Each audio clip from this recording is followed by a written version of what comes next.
What is going on, everybody? WeedleTwineedle here, and we are backing in with another Sun and Moon Wi-Fi battle, and this one's going to be against Calista, a person I battle off my Discord server. So if you guys are interested in a Pokemon Sun and Moon Wi-Fi Discord chat room, a link to my Discord will be in the description to all who are interested.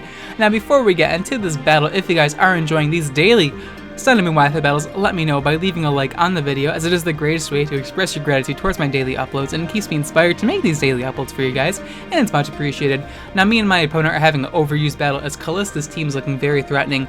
I was anticipating her to lead off with Rotom Wash or the Mega Beedrill because Volt Turn is a balanced and brainless playstyle, so I anticipated that and led off with Corsola because I'm pretty sure Mega Beedrill can't one-shot me and Rotom Wash can't one-shot me, and I do have some tech to work around the Rotom Wash. So turn 1, my opponent is up with the Mega Beedrill, as I decided to lead off with my Corsola. Now turn 1, I'm like, I can probably face tank a U-turn. I just gotta hope this Beedrill doesn't carry Sword Stance, because if this is Sword Stance Mega Beedrill, I'm going to be in a world of pain. So I'm pretty much praying that it isn't Sword Stance Mega Beedrill. I mean, I have seen Sword Stance Mega Beedrill before, but usually people run Felstinger / Pursuit now, because Felstinger got really buffed in this generation. So Mega Beedrill's going to go for U-turn, as Corsola tanks it better than I anticipated it would. Even though I am Bold Max, Mega Beedrill is a fair and balanced Pokemon. But yeah, I'm going to go for my Stealth Rocks here, because I just want to pressure the Mega Beedrill and just all his other Pokemon with Stealth Rocks. Fair and balanced move, you know how that goes. And now I actually decided to stay in here, anticipating my opponent to go for Volt Switch. It may seem kind of strange, but I'm able to live it with 8 hit points because Rotom Wash, I guess that's no special attack investment. And now my opponent's going to bring in the Zygarde because in 1,000 arrows, call it Relisify. But yeah, 1,000 arrows is really annoying for my team to deal with, as my only way to work around that is my Virizion. It's my only ground resistance. But I decided to go for the Mirror Coat here with the freaking Corsola, and it's unable to knock out the Zygarde because the Zygarde must have a lot of HP investment. I know Zygarde's HP stat's really high, so it's not too surprising the Mirror Coat didn't knock out the Zygarde. But I'm actually going to switch out my Corsola's Death Fodder because I can save it for later on. Going to bring in my Virizion here, expecting the Extreme Speed over the 1,000 arrows, as thankfully we're able to pivot into 1,000 arrows, and I saw the leftovers, so I'm not too concerned with the damage of the Zygarde. So we're able to tank that 1,000 arrows pretty decently, as I do have Hidden Power Ice to kill the Zygarde, but at the range of health he's at, I really don't want to reveal Hidden Power Ice, because keeping it hidden for the Landorus-T is also very handy, because people like bringing multiple things 4 times weak to Ice, because OU has a lot of those Pokemon like Garchomp, like freaking, I would say Gliscor, but no one really uses Gliscor in OU, like Landorus-T. There's so many Landorus things weak to Ice in that tier. Like, people actually run Hidden Power Ice on Landorus-T to beat other Landorus-T. It's kind of bizarre, actually. But now my opponent's going to bring a Waifu Pillow with the freaking Magearna. That nickname made me giggle just a little bit. And now I'm going to switch out of my Virizion and bring in my cutest wall here as Death Fodder, essentially. I want to scout out this Magearna's moveset, and I'm just going to go for Ice Beam here. And we're able to tank that pretty well, actually. Gets a crit. I'm like, wow. He actually got a crit on that Ice Beam, which tells me he's probably defensive. He could be like Bulky Calm Mind. I have no idea what moveset Magearna is running, as Magearna can run like 5 offensive movesets with decent success. I just know that she is not Assault Vested, which is good to know. But Thunderbolt's going to knock me out. We see the Bolt Beam coverage, which probably means that she is Bolt Beam Shift Gear with Flirt Cannon, or she's like Shift Gear plus Calm Mind plus Bolt Beam, or like Calm Mind plus Bolt Beam plus Flirt Cannon. Like, I don't know what to really take of that. But here I'm going to bring in the end, my Diggersby though, and now he's going to switch out his Waifu Pillow because he doesn't want to take an Earthquake, and he's going to bring in this Try Hard On the Landorus-T. That nickname is also very clever because, everyone has a hard on for Landorus-T. All the Smogonites have a hard on for Landorus-T. I can understand that nickname. I can respect it.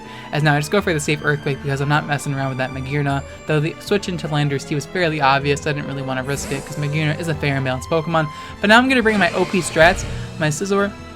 Now the Scizor has the wrong EV spread because one of my subscribers read me the Scizor from Generation 2 Gold and Silver, the games that just came out for the 3DS Virtual Console. The Scizor is supposed to be max speed F, max hit points with Curse, but my opponent gave it max speed, max attack with the Careful Nature, so I'm like, oh, that really wasn't what I wanted with the EV spread, but it's okay. I'm pretty sure you can reset EVs in Festival Plaza, if I recall correctly, so it's not a big deal. But yeah, we're going to Bullet Punch to actually do a lot of damage thanks to my attack investment that I didn't want. And now my opponent's going to go for the freaking Z move after going for Sword Stance. So, Mega Scizor is really good against my opponent's team. Like, there was nothing that could really touch Mega Scizor unless Magearna carried Hidden Power Fire. So, the best play for me is just to sack it off against Landorus-T because, I just want to sack off the best Pokemon on my team because I want to handicap myself. But yeah, I really didn't have a switch into Supersonic Sky Strike, and I don't know, I really probably should have kept my Scizor for later because Scizor is very useful, but it's not a big deal. We're going to bring in Virizion here, and I'm hoping that Hidden Power Ice can knock out the Landorus-T from that range of health, and I kind of need that Bullet Punch damage to knock him out with Hidden Power Ice because I'm not even Life Orb Virizion. I'm actually the Fighting Z move with Virizion. Instead of running Sword Stance, I'm running Calm Mind because, I don't know, I figure Calm Mind Virizion's probably better and overused than Sword Stance. I know, I was right because, you know, he has freaking Landorus-T and Zygarde, so of course it's better in that situation, so I'm glad I brought it. But I'm going to switch up my Virizion and bring in my Calista here, expecting Draco Meteor or Psyshock or something, as we're going to trace the Levitate, so that's pretty good for us. And now I'm just going to go for Defog just to get rid of those entry hazards I can understand, but I do have offensive momentum here. I could just go for a Moonblast and just knock out this Latios. So he's going to decide to preserve his Latios and bring in Waifu Pillow, the Magearna, and I could have made a double switch here. I was really close to, but I decided to just go for Moonblast in case my opponent wants to try and stay in on Gardevoir and be a little greedy, but we're able to get some decent damage off on the Waifu Pillow, lower his special attack by 1 stage, which is pretty useful for me actually because it allows me to pivot into this Magearna much easier, so that's very nice for me. So I'm actually going to switch out of Calista here because I'm not trying to take Flash Cannon or Flare Cannon. I have no idea what his full moveset is. So going to bring in the end here, my Diggersby though, and I'm just hoping that we can tank an attack. My opponent makes a very smart move going for Ice Beam. I know Diggersby can take it after the -1 special attack. It's not a big deal. But we get frozen, and I'm like, wow, you know, it would have been nice to use my Diggersby to its fullest potential, but unfortunately, we got frozen, so I'm like, alright, maybe we'll do the first turn thaw, the godly strats, but unfortunately, she risks her Magearna, which was really dumb. I could have just Earthquaked it, thawed out, and one-shot it, or maybe not one-shot it because Magearna's a balanced Pokemon, but, you know, would have come close, but no, my Diggersby is rendered useless due to, you know, Ice Beam being a nice move, nice freeze chance, and now Waifu Pill is going to get a Soul Heart boost, and it's looking really bad for me. Like, that freaking freeze puts me so far behind, because if I was able to knock out this Magearna, it would have been so nice for me, but now I'm going to bring my pick-me-up. This is pretty much my last resort of actually dealing with this Magearna, so I'm hoping my opponent stays in here, as thankfully she does. I'm going to go for the trick here, just because I need to get rid of this Magearna's leftovers and just make it so it can only use one move, so it can't like set up Calm Minds or Shift Gears on my ass, because that would be really scary, as now my opponent decides to go for Shift Gear, so I'm very glad I decided to trick her a Choice Scarf this turn because she probably has Calm Mind as well, and Shift Gear plus Calm Mind Magearna can actually demolish me, so I'm glad I tricked her to Choice Scarf because now it can't set up on my ass, which is very nice. Now my opponent's going to switch out the Magearna and bring in Washed Up because he's probably expecting Belly Drum, but I decided to go for Thunder Wave just to paralyze whatever he brought in, but Rotom Wash was definitely the best play there. I'm actually really far behind. It's currently 3-5, I believe, so, or 3-4, so I'm a decent amount behind, as now my opponent's going to go for Will-O-Wisp. I figured he'd go for Will-O-Wisp, so I bring in my Virizion, though I could have stayed in because I do have the Quick Feet ability. I just want to make it look like I don't want to stay in on the Rotom Wash in my Linoon. I'm trying to get that, you know, false sense of security that, you know, I'm Belly Drum, so I just want to make her think that, you know.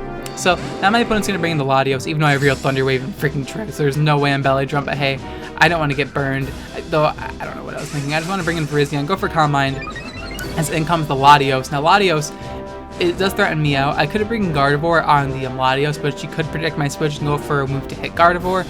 So I decided to sack off my Virizion here to see what move she wants to go for, as Psyshock's going to knock me out.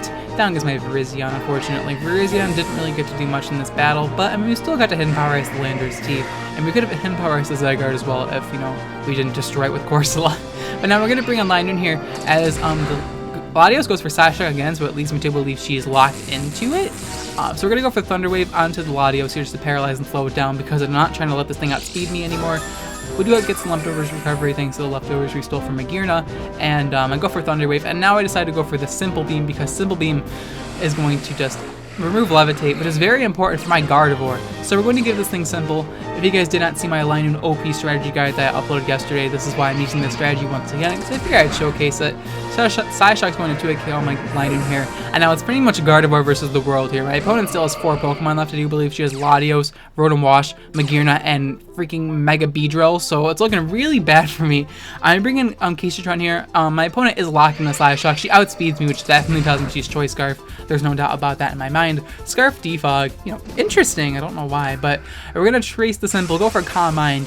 I don't have double team on this Gardevoir like I would like because Smogon unfortunately bans double team because they're pussies and can't handle evasion for some reason. I don't know why, because evasion's a balanced playstyle 100%, but I didn't want to, break evasion clause because I'm a nice person, so I decided to play by their rules and use the Smogonites a little bit. So I'm able to get 2 Calm Minds off thanks to the Paralyze hacks, some nice yellow magic from Linoon, and I can easily take another side shot and just knock him out with Moonblast, but he does get fully paralyzed again, which kind of blows for my opponent. But we're able to knock out the Latios with the Moonblast. As down goes this Latios, thankfully. Nice, legit, shiny Latios. And now my opponent's going to bring in, what is going on? The Mega Beedrill. And I'm hoping that I don't get poisoned by Poison Jet, because I do have the Endure.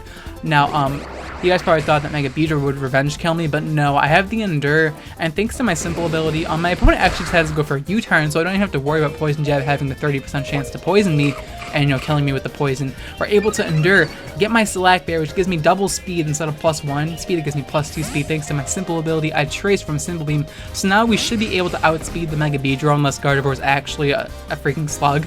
But we're able to go for Stored Power, hoping this knocks out the balanced Magearna. We're at freaking +4 special attack, +4 spit off, +2 speed. That is 10 stat changes. That's easily 200 base power with Stored Power, so that's going to knock out the Magearna. I'm very surprised we were actually able to knock him out there because Magearna is fair and balanced.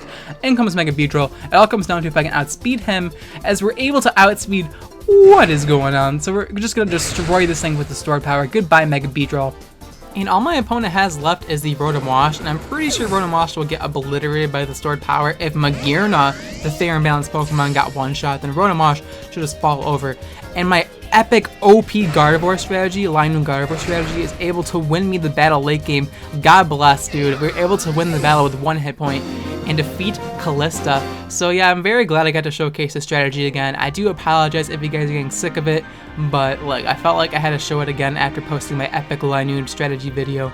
And I hope you guys did enjoy this Wi-Fi battle. If you guys did enjoy the Wi-Fi battle and really want to support my channel, let me know by leaving a like on the video, as it's much appreciated. And yeah, the question of the day is going to be, which Pokemon in the overused tier do you despise facing the most?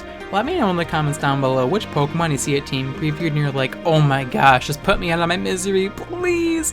Now there's a few Pokemon who fit this category for me. The Tapus in general, most importantly Tapu Lele. I just hate facing Tapu Lele. For someone who likes to throw together teams and doesn't really usually pay attention to team structure, Tapu Lele destroys those kind of people. Like someone who wants to bring some weak Pokemon to a higher tier game, no. Tapu Lele is like, I one-shot you, I one-shot you, I one-shot you. Oh, you resist my Psychic? How cute! Oh, you got 2-shot? Oh, that's unfortunate. Wow, you resist Psychic? Oh, wow, I have Moonblast. Nice! It's like, wow, I hate facing against it. I know there's counters to it. I don't think it's like, oh my god, so, but god, it's just, having to bring 3 counters to it is super annoying, and I don't usually do that. If my opponent brought Tapu Lele in this game, what would I have done? My Sizzler was even EV'd wrong, so there's no way I could have pivoted into Psychic, so yeah, it's just not my favorite Pokemon to play against. I also really hate facing against Toxapex. Not Toxapex by itself, but the teams that have Toxapex on them, Toxapex, Ferrothorn, Celesteela, Landorus, get me out. Just thinking about it, get me out. But yeah, let me know in the comments down below which Pokemon you despise facing in general. And yeah, thank you guys so much for watching till the end. I'll check you guys in my next video. Bye. See ya!